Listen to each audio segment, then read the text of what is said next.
Hello students, आप सभी का हमारे यूट्यूब चैनल में हार्दिक स्वागत है। आज के इस वीडियो में बात करने वाले हैं 2022 में जिन भी स्टूडेंट ने फाइनल ईयर कंप्लीट किया था उन सभी की मेरिट लिस्ट कोटा यूनिवर्सिटी ने जारी कर दी है। तो जिन भी स्टूडेंट ने पहला स्थान प्राप्त किया है या उसके अलावा टॉप 10 में जो भी शामिल हुए हैं उन सभी के लिए क्या क्या चीज़ें होने वाली है इस दीक्षांत समारोह में, दीक्षांत समारोह कब होगा, है ना, इन सभी से रिलेटेड बातें अपन इस वीडियो में करने वाले हैं। साथ ही इस वीडियो में मैं आप लोगों को ये भी बताने वाला हूँ कि कौन कौन से महत्वपूर्ण दिशा निर्देश होते हैं कि आप लोगों का पहले से लेकर 10वां स्थान बनता है ना। बहुत सारे स्टूडेंट ऐसे होते हैं जिनके अच्छे मार्क्स आते हैं, यानी कि जो स्टूडेंट पहले स्थान पर है उससे भी अच्छे मार्क्स रहते हैं पर फिर भी उसको पहला स्थान नहीं दिया जाता है। क्या कारण होते हैं, उन सभी मुद्दों पर भी बात करेंगे और साथ में ही आप लोगों को ये भी बताने वाले हैं कि मेरिट लिस्ट आप लोग कैसे चेक कर सकते हैं कि आपका नाम है या नहीं है, ठीक है ना। तो वीडियो आप लोग पूरा देखिएगा और सारी बातें ध्यान से आप लोग सुनना, तभी आपको हेल्प होगी, तभी आप लोग पूरी जानकारी कलेक्ट कर पाएंगे। तो वीडियो पूरा देखिएगा और अगर आप लोग चैनल पर नए हैं तो चैनल को सब्सक्राइब, वीडियो को लाइक और बेल आइकन जरूर दबा लीजिएगा। देखो स्टूडेंट्स, सबसे पहले तो मैं आप लोगों को बता दूं, ये 2024 में अगर आपने कोई डिग्री कंप्लीट की है और आपकी फाइनल रिजल्ट आ गया है तो आप लोग सोच रहे होंगे कि ये हमारा है क्या। नहीं, आपका ये जो दीक्षांत समारोह में आपको जो सम्मानित किया जाना है वो बाद में किया जाएगा। जब भी आपका कोर्स कंप्लीट होता है, चाहे आप यूजी स्टूडेंट हो, पीजी स्टूडेंट हो, बीएड या फिर सेमेस्टर वेमेस्टर कोई से भी किसी भी कोर्स से रिलेटेड अगर आप स्टूडेंट हैं कोटा यूनिवर्सिटी के, तो आप लोगों को सम्मानित जब किया जाता है जब आपका फाइनल रिजल्ट आ जाता है। उसके बाद 2 साल बाद डिग्री आती है, तो डिग्री के साथ ही आप लोगों का दीक्षांत समारोह होता है, उसी में डिग्री भी देते हैं और आपको जो भी आपने सम्मान प्राप्त किया है, जो भी प्राइज, गोल्ड मेडल वगैरह वगैरह जो भी प्राप्त किया है वो आपको उसी टाइम दिया जाता है, ठीक है ना। इन बातों का ध्यान रखना। जैसे कि आपके 2024 में फाइनल कंप्लीट हुआ, आपका पहला स्थान पूरी कोटा यूनिवर्सिटी में आ गया, तो आप लोगों को 2026 में सम्मानित किया जाएगा जब भी दीक्षांत समारोह होगा तब।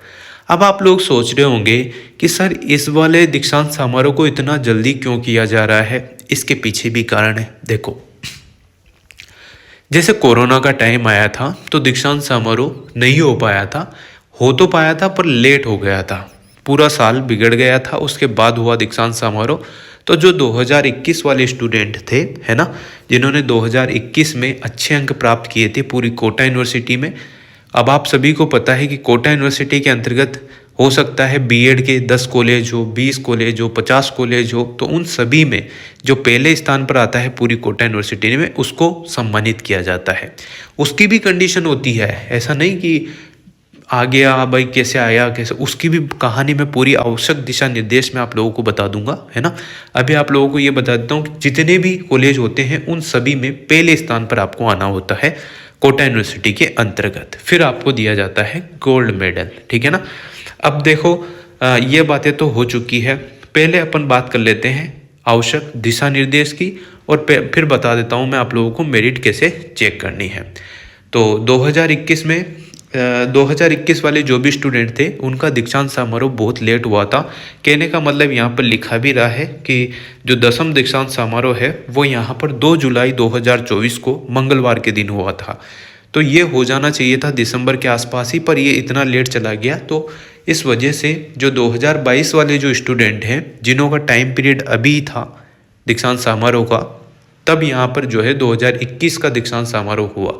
तो 2022 वाले जो भी डिग्रीधारी हैं जिन्हों को पहला स्थान प्राप्त हुआ है, क्लास में अच्छे स्थान प्राप्त हुए हैं, उनका सम्मान करने के लिए दीक्षांत समारोह जो 11वें नंबर का दीक्षांत समारोह है वो 23 जनवरी 2025 को आयोजित होने वाला है कोटा विश्वविद्यालय में, और राज्यपाल महोदय द्वारा ही उनका संबोधन भी होगा पूरी कोटा यूनिवर्सिटी में।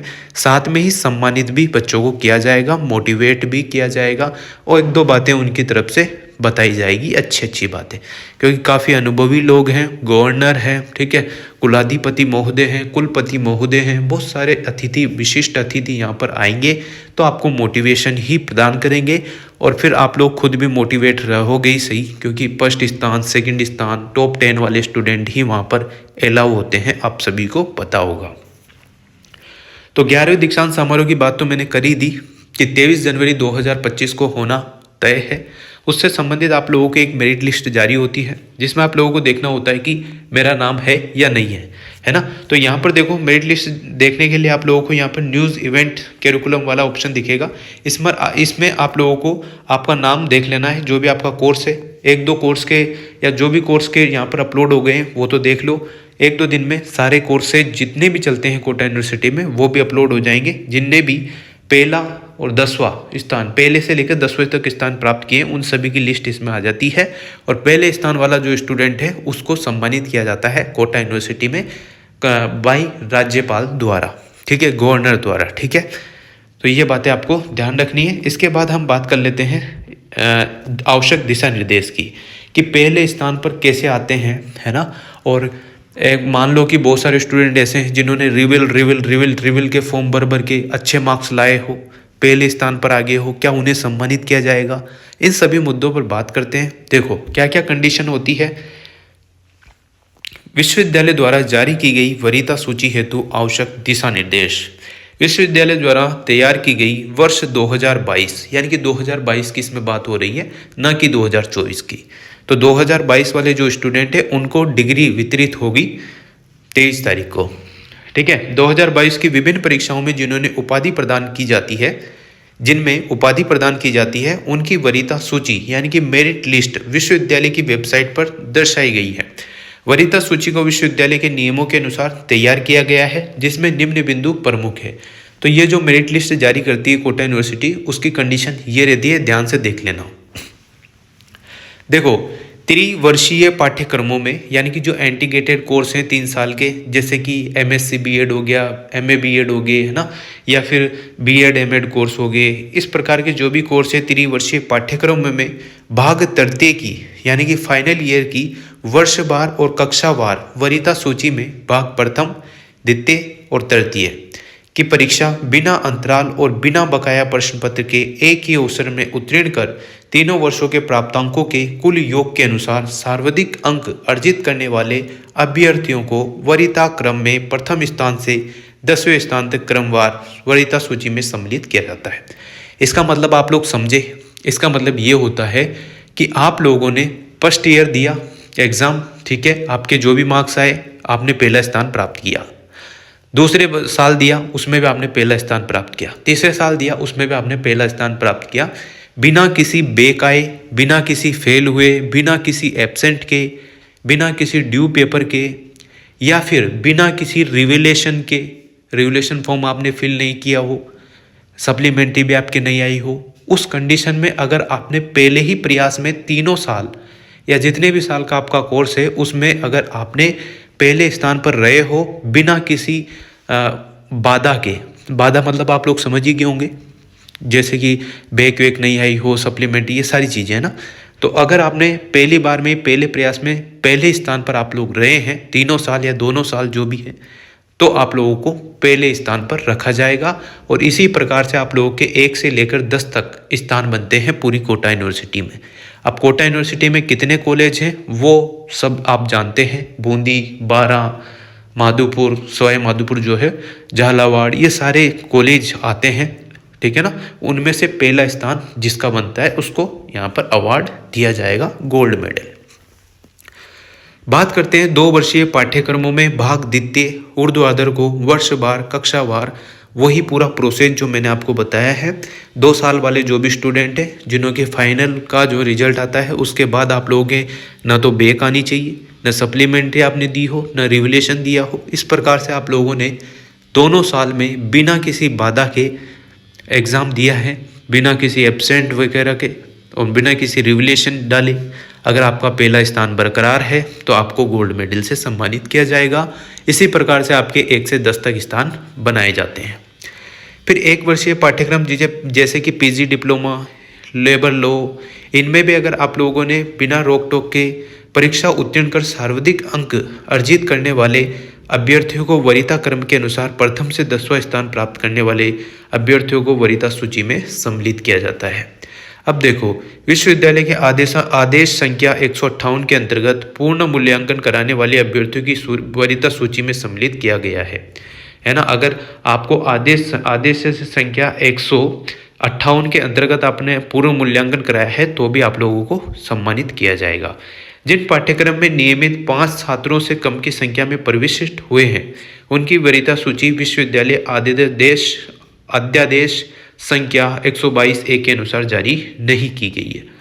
अंक सुधार हेतु भी यहाँ पर कुछ प्रावधान है, जैसे कि आप लोग समझ रहे होंगे कि स्नातकोत्तर की पूर्वोत्तर और उत्तरोत्तर परीक्षा उत्तीर्ण करने के उपरांत पुनः उक्त कक्षा की परीक्षा अंक सुधार हेतु पुनः दी गई हो तो अध्यादेश संख्या 169 सेकंड स्नातकोत्तर की पूर्वोत्तर और उत्तरोत्तर परीक्षा उत्तीर्ण करने के उपरांत पुनः उक्त कक्षा की परीक्षा के 1 अथवा 2 प्रश्न पत्रों की परीक्षा अंक सुधार हेतु पुनः दी गई हो तो अध्यादेश संख्या 169 ED स्नातकोत्तर की पूर्वोत्तर उत्तरोत्तर परीक्षा उत्तीर्ण करने के उपरांत पुनः उक्त कक्षा की परीक्षा उत्तीर्ण करने के उपरांत पुनः उक्त कक्षा के समस्त प्रश्न पत्रों की परीक्षा एक साथ ही दे दी हो, या फिर अध्यादेश संख्या 179 स्नातकोत्तर की पूर्वोत्तर और उत्तरोत्तर परीक्षा किसी अन्य विश्वविद्यालय से उत्तीर्ण करने के उपरांत पुनः उक्त परीक्षा इस विश्वविद्यालय से उत्तीर्ण की गई हो, ऐसे सभी अभ्यर्थियों को नियमानुसार इसमें शामिल नहीं किया जाएगा।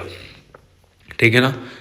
तो ये बात ध्यान रखना, वही बातें हैं निकल कर कि आप लोगों के बैक वैक रिवोल्यूशन सप्लीमेंट्री नहीं दी हो और आपने रेगुलर ही सारी चीज़ें हर साल हर बार हर कोर्स में, मतलब जो भी आपका कोर्स है हर साल आपने पहला स्थान प्राप्त किया हो तो आपको मेडल दिया जाएगा, अन्यथा नहीं दिया जाएगा। देखो इसमें क्या लिखा हुआ है, एक और बात देखो, पूर्व परीक्षा उत्तीर्ण करने वाले जो भी स्टूडेंट है उनको भी इस लिस्ट में शामिल नहीं किया जाता है। सप्लीमेंट्री वालों को वर्ष 2022 की जो भी विभिन्न परीक्षाओं के पाठ्यक्रम अनुसार जारी वरीयता सूची में प्रथम श्रेणी में परीक्षा उत्तीर्ण कर सर्वाधिक अंक अर्जित कर प्रथम स्थान प्राप्त करने वाले अभ्यर्थियों को ही स्वर्ण पदक से अर्जित किया जाएगा। यानी कि वो जो मैं आपको बार बार बोल रहा हूँ वही चीज़ है कि आप लोगों ने बिना किसी रोक टोक के प्रथम श्रेणी में प्रथम स्थान प्राप्त किया हो तो ही आपको सम्मानित किया जाएगा, अदरवाइज आपको सम्मानित नहीं किया जाएगा। अगर आपने सप्लीमेंट्री दी है किसी बच्चे के जिसका पहला स्थान है उससे ज़्यादा मार्क्स भी अगर आपके हो रहे हैं तब भी आपको सम्मानित नहीं किया जाएगा, है ना। बिना रोक टोक के बिना बाधा के आपको एक ही बार में जो रिजल्ट डिक्लेयर होता है उसमें पहला स्थान आना आपका ज़रूरी है। फिर उसके बाद अगर आप रिवोल्यूशन वगैरह ये करते हैं और फिर अगर आप ज़्यादा नंबर लाते हैं तो वो वैलिड नहीं है। ठीक है ना। ऐसे सभी अभ्यर्थी जिन्होंने वर्षवार पाठ्यक्रम अनुसार वरीयता सूची में स्थान प्राप्त किया है, प्रथम से लेकर जो 10वें स्टूडेंट हैं उनको दीक्षांत समारोह में संपन्न होने का पश्चात संबंध महाविद्यालय परीक्षा केंद्र जहां से अभ्यर्थी ने संबंधित परीक्षा उत्तीर्ण की है पर भिजवाए जाएंगे। अतः ऐसे सभी अभ्यर्थियों को सूचित किया जाता है कि वे अपना वरीयता प्रमाण पत्र संबंधित महाविद्यालय या प्राचार्य से ले सकते हैं। अब देखो बात समझा देता हूँ आपको। बात यह है कि जो भी पूरी कोटा यूनिवर्सिटी में 1 से लेकर 10 स्थान प्राप्त करते हैं उन सभी को सम्मानित किया जाता है। पहले स्थान वाले को गोल्ड मेडल से सम्मानित किया जाता है, मंच पर बुलाकर सम्मानित किया जाता है। ठीक है ना। और जो 10 स्थान वाले स्टूडेंट हैं उन सभी का डिग्री दी जाती है, या तो आप लोग वहाँ से ले सकते हैं, अगर वहाँ पर नहीं दी जाती है तो आप लोग अपने प्राचार्य जी से आपका जो भी सम्मान पत्र है, वरीयता प्रमाण पत्र, वो आप लोग ले सकते हैं। ठीक है ना।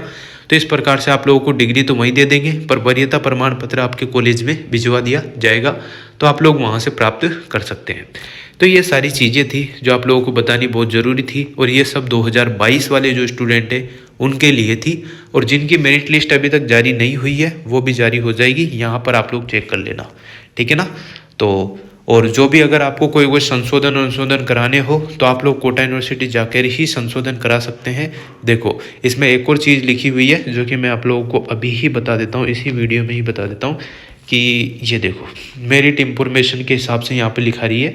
तो इसमें अगर किसी स्टूडेंट को लगता है कि मेरे मार्क्स वार्क्स कम ज़्यादा या कुछ मिस्टेक से गलती से लिखा गया हो तो आप लोग कमरा संख्या यहाँ पर 122 है, इसमें जाकर आप लोग व्यक्तिगत जो भी आपके मूल दस्तावेज है उनके साथ आपको जाना है और वहीं पर आप लोगों की जो भी दिक्कत होगी उसका संशोधन कर दिया जाएगा। अगर इसके बाद डेट 12/12 यानी कि 12 दिसंबर 2024 के बाद अगर आप लोग जाते हैं तो ये संशोधन मान्य नहीं होगा, इससे पहले ही आप लोग को जाकर आना होगा। ठीक है ना। Thank you so much. Video हो सकता है लंबा बन गया हो। अब देखो, दीक्षांत समारोह जब भी होगा 23 जनवरी 2025 को, उससे संबंधित आपको और भी चीज़ें बताएंगे, जैसे कि गणवेश क्या पहन के जानी होती है, कैसे जाना होता है, कैसे लेटर वेटर आता है कि नहीं आता, कैसे क्या पता चलेगा। इन सभी से रिलेटेड एक और वीडियो आएगी अगर आप लोग कमेंट करेंगे तो, नहीं तो कोई बात नहीं। वीडियो अच्छी लगी हो तो like comment share and subscribe.